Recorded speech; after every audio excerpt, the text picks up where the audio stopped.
Oke, selamat sore teman-teman.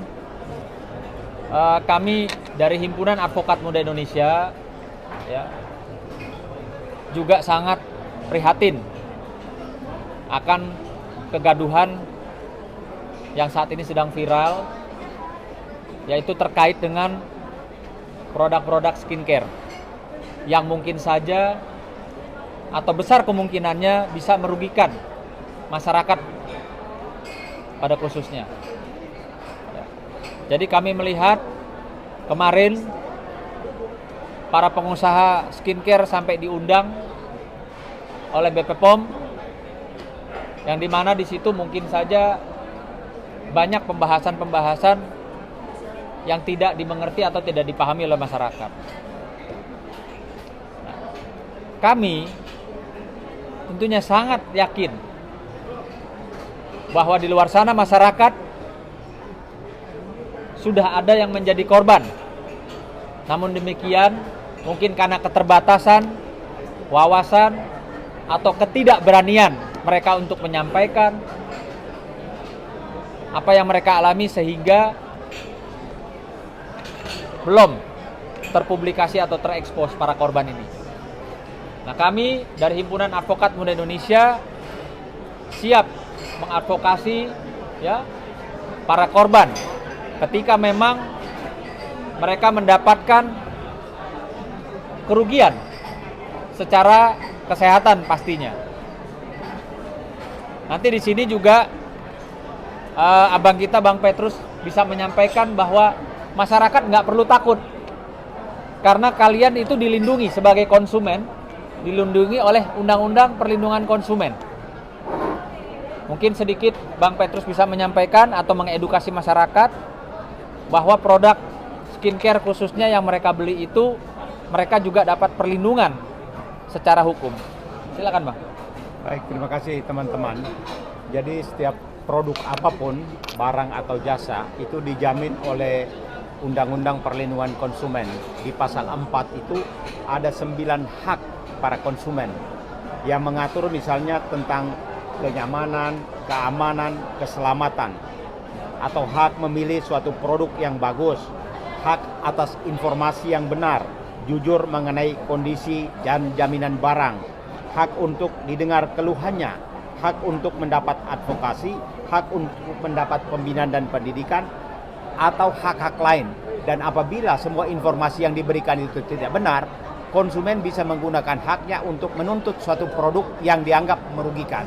Jadi setiap produk apapun itu dilindungi oleh undang-undang. Oleh karena itu setiap pengguna produk, mungkin dalam hal ini skincare, kalau merasa dirugikan, misalnya informasi yang diberikan ternyata begitu digunakan tidak sesuai dan menimbulkan kerugian, maka boleh mengajukan gugatan, boleh mengajukan tuntutan dengan ganti rugi yang memang ditentukan oleh undang-undang. Jadi setiap produk, barang dan jasa, apapun barangnya, apabila informasi yang diberikan mengenai item-item atau kandungan-kandungan itu yang dapat merugikan, maka silakan saja. Oleh karena itu kami mengimbau kepada setiap pengguna produk yang sekarang lagi viral itu, silakan menggunakan haknya, ya, tidak usah takut, karena ini dijamin oleh Undang-Undang Nomor 8 Tahun 99 tentang Perlindungan Konsumen.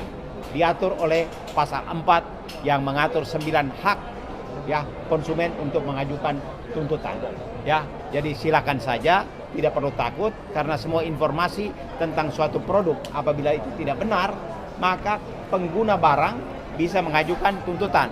Dan setiap pihak yang memberikan label, misalnya BP POM misalnya, ternyata itu tidak sesuai, maka BP POM juga bisa dituntut, ya, karena membenarkan suatu produk diedarkan di masyarakat, ternyata apa yang dicantumkan dalam produk mengenai kandungannya tidak sesuai dan merugikan. Maka si pemberi barang atau label yang diberikan oleh BP POM dapat dituntut, ya. Saya kira begitu. Itu Bang, mungkin masyarakat juga perlu tahu bahwa BP POM sendiri juga bisa dituntut, ya? Bisa, karena mengizinkan suatu barang diedarkan, artinya melabelkan produk itu bisa beredar, ternyata kandungannya tidak benar. Artinya ketika mereka melakukan penelitian tentang kandungan, ternyata tidak benar, tapi dibenarkan seolah-olah itu bisa diedarkan. Maka BP POM bisa dituntut. Nah ini juga makanya hati-hati kalian ya, para pengusaha skincare khususnya ya. Jangan kalian enak-enakan pada flexing ya, pada pamer kekayaan, sementara mungkin saja ada orang yang menderita akibat daripada produk ya, produk skincare kalian. Ya, jadi saya tambahkan sedikit bahwa yang pertama kegaduhannya harus dihentikan dengan pemerintah harus turun tangan. Yang pertama ini kan ada undang-undang kesehatan. Pihak dinas kesehatan maupun BPOM itu harus ada kehati-hatian dalam mengeluarkan izin produk yang namanya skincare. Karena kandungan tadi dari abang saya bahwa menyatakan bahwa ada kandungan yang memang seharusnya tidak diperbolehkan untuk dikeluarkan izin, tapi bisa dikeluarkan izin. Jadi kehati-hatian itu penting. Dan kami dari Himpunan Advokat Muda Indonesia ini sudah terbentuk hampir 30 provinsi siap untuk mendampingi, mengadvokasi para korban ya daripada produk-produk yang kita anggap bahwa itu membahayakan masyarakat. Bahkan dirinya sudah menjadi korban. Kita siap untuk mendampinginya. Karena saat ini masyarakat mungkin awam hukum, mereka belum, mungkin sudah ada yang sudah jadi korban tapi belum mengambil langkah hukum.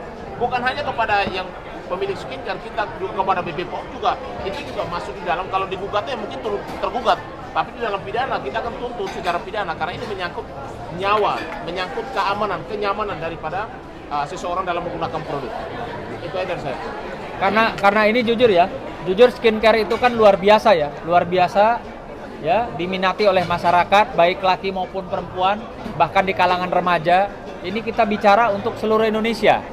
Artinya saya menghimbau ya, para dinas kesehatan juga, BPOM daerah juga jangan tinggal diam ya, melihat fenomena ini, melihat kegaduhan ini, segera ya lakukan sesuatu sesuai dengan tugas kalian ya. Jangan dibiarkan sampai nanti banyak orang yang menjadi korban. Jadi kami menghimbau sekali lagi kepada pemerintah, Dinas Kesehatan, Kementerian Kesehatan dan BPOM, tolong ini dianggap serius ya. Karena ini tidak menutup kemungkinan bisa menjadi banyak korban di seluruh Indonesia. Terima kasih. Pak, mungkin ada langkah apa sih untuk si usaha ini? Jadi gini, kami tidak mau ikut campur ya dalam perseteruan mereka. Mereka mau saling lapor, mau saling menjatuhkan, kami tidak ikut campur. Kami hadir di sini, Himpunan Advokat Muda Indonesia ini hadir guna untuk mengedukasi, melindungi dan membantu masyarakat yang mungkin saja menjadi korban dari produk-produk ya yang beredar di masyarakat di Indonesia saat ini. Itu masih sosok dokter yang hari ini viral juga, artinya mereview yang jadi promotor juga. Oke. Kalau memang niatnya itu untuk membantu masyarakat, mengedukasi masyarakat untuk kepentingan umum, mohon izin ya Bang. Ya. Mungkin siapapun, kami pun juga boleh. Kami pun juga bisa selama itu memang benar. Bukan settingan, bukan titipan, bukan saingan gitu ya. Kalau kita bicara untuk kepentingan umum terkait dengan kesehatan ya. Sekarang pertanyaan saya, BPOM berani nggak melarang atau mengeluarkan surat edaran? Anda para dokter tidak boleh ya mereview ya, atau masyarakat tidak boleh ya mereview produk apalagi yang sudah ada stempel BPOM. Berani nggak mengeluarkan? Gitu loh. Terus kalau memang berani mengeluarkan, lalu jaminan untuk masyarakat sendiri seperti apa? Ya. Apakah dengan label BPOM seperti yang tadi disampaikan oleh senior kami Bang Petrus, itu sudah pokoknya kalau sudah ada label BPOM-nya ini skincare aman 100% dipakai. Nggak akan ada efek samping, nggak akan berpengaruh terkait dengan kerugian-kerugian kesehatan di masyarakat. Gitu. Berani nggak BPOM menjamin itu? Gitu ya. Jadi betul-betul kami berharap ya jangan sampai ini banyak orang yang dirugikan atau menjadi korban. Mau tidak mau jadi promotor memang ada mungkin jatuhnya mematikan UMKM di masyarakat terkait review mereview. Tapi seperti apa sih, apakah memang sosok mereview ini memang sangat diperlukan? Bukan. Ketika sesuatu produk banyak diminati oleh masyarakat, ya, tentunya kan juga di situ banyaklah para pengusaha atau orang beramai-ramai juga ingin mencari rezeki di situ. Untuk sampai mencari rezeki tentu tidak ada masalah. Siapapun orang silahkan. Ini negara tidak melarang orang mencari rezeki. Namun demikian, tentunya ada aturan-aturan atau SOP yang jangan sampai dilanggar. Karena ini berkaitan dengan kesehatan manusia loh. Ya, kesehatan masyarakat. Artinya begini. Jelas kita udah sama-sama tahu ya bahwa dalam kandungan skincare itu jangan sampai ada zat-zat yang bisa merugikan kesehatan masyarakat pengguna atau pembeli produk tersebut. Ya. Atau jangan sampai ya produk tersebut jualan menjanjikan atau mengiming-imingkan, wah ini bisa putih, bisa bagus, bisa bersih, bisa tidak berjerawat karena komposisi kandungannya 5%. Namun demikian ketika diperiksa dibawa ke lab cuma 0,5 sekian persen. Itu namanya apa? Namanya masuk dalam kategori penipuan. Kurang lebih gitu Bang ya. Yang tidak sesuai dengan apa yang dia marketing. Kan melalui TikTok sekarang banyak ya. Wah, pakai ini itu. Tapi ketika produk tersebut dibeli oleh masyarakat karena masyarakat tertarik, namun demikian tidak sesuai, apalagi kalau sampai di review, apalagi kalau sampai di tes lab. Itu masuk kategorinya apa, Bang? Penipuan. Gitu loh. Jadi di sini kami ingin mengedukasi masyarakat ya, supaya jangan sampai menjadi korban iklan. Gitu. Cukup ya. Cukup?